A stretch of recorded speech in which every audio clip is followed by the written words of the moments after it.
जय श्रीमन नारायण। ए पर जे टिप्पणी हम करे जा रहल बा रामा अनुजदास श्रीमान गट्टू वेणुगोपाल स्वामी जी के द्वारा दिहल गयल बा। अध्याय 9 राजविद्या राजगुहम योग श्लोक 16।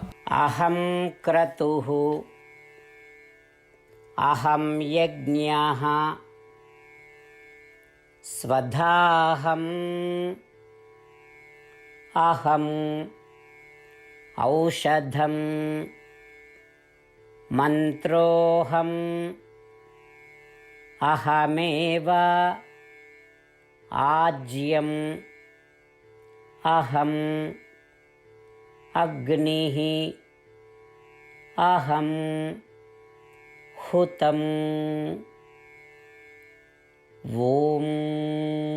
गीताचार्य श्री कृष्ण परमात्मा अर्जुन समेत हमनी सबके राज विद्या राजगुहम योग सिखा रहल बानी। परमात्मा कहत बाड़न की अर्जुन हम तोहार के बतावनी की महात्मा लोग हमरा के हर रूप में पूजा करेला और ज्ञान के यज्ञ करेला। अब हम कुछ ऐसन रूप बतावत बानी जौना के माध्यम से महात्मा लोग हमरा के पूजा करेला। अर्जुन हम कृत आ वैदिक कृत्य हई, हम यज्ञ हई, हम पैतृक देवता लोग के चढ़ावल वाला प्रसाद हई, हम यज्ञ में चढ़ावल जड़ी बूटी हई, हम जपित मंत्र हई, हम यज्ञ में प्रयुक्त होए वाला घी हई, हम अग्नि हई, हम बलिदान की क्रिया हई।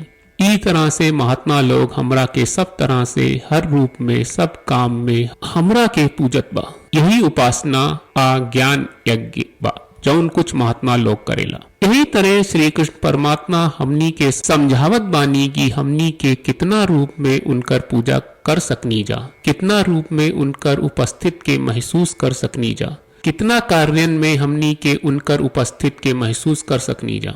आई हमनी के श्री कृष्ण परमात्मा के शिक्षा के समझी जा और जब भी श्री कृष्ण परमात्मा के बतावल बातन के सामना करे के पड़े ता ओह में श्री कृष्ण परमात्मा के उपस्थित के अनुभव करी जा।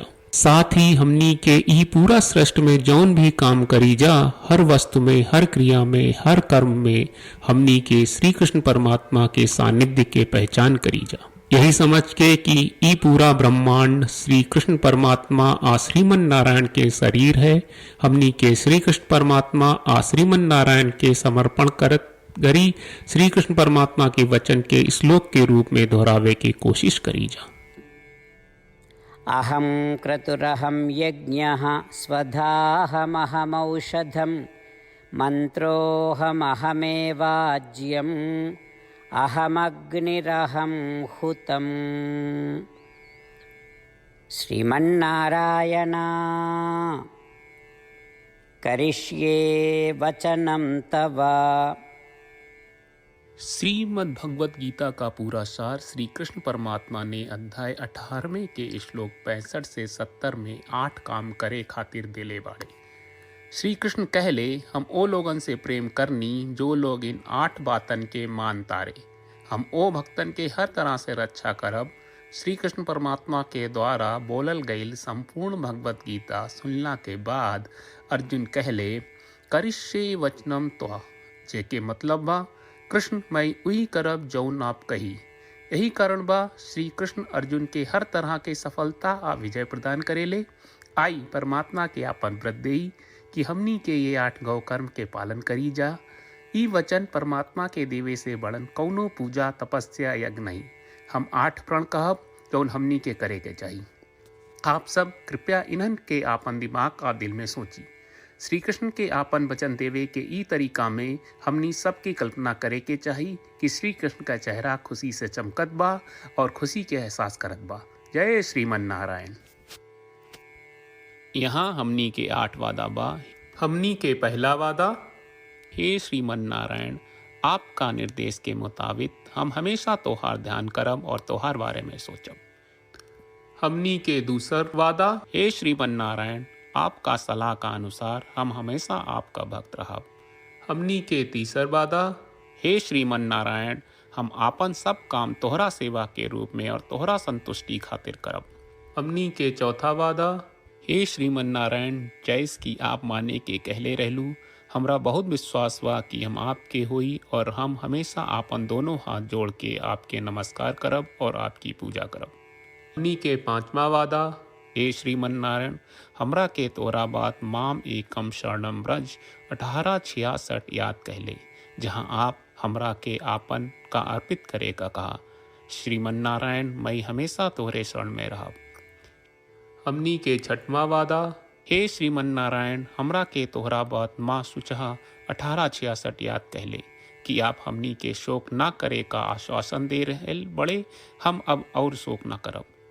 हमनी के सातवां वादा, हे श्रीमन नारायण आपने हमरा खातिर श्रीमद् भगवत गीता के वितरण करके हम सबके कृपा कहले और आशीर्वाद दहले बा।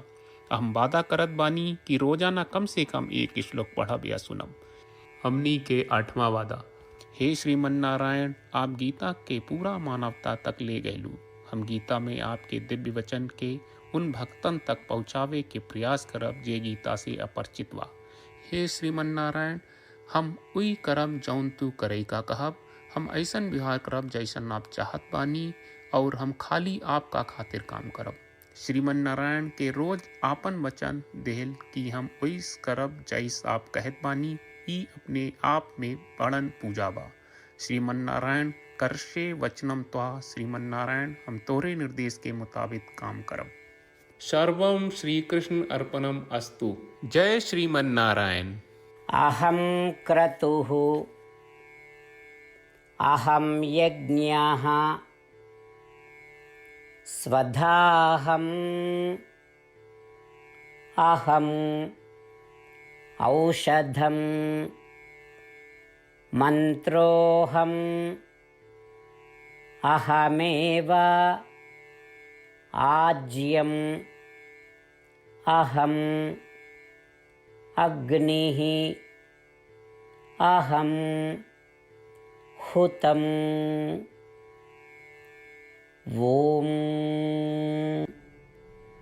अहं क्रतुरहं यज्ञः स्वधाहमहमौषधम् मन्त्रोऽहमहमेवाज्यम् अहमग्निरहं हुतम्। श्रीमन्नारायण करिष्ये वचनं तव।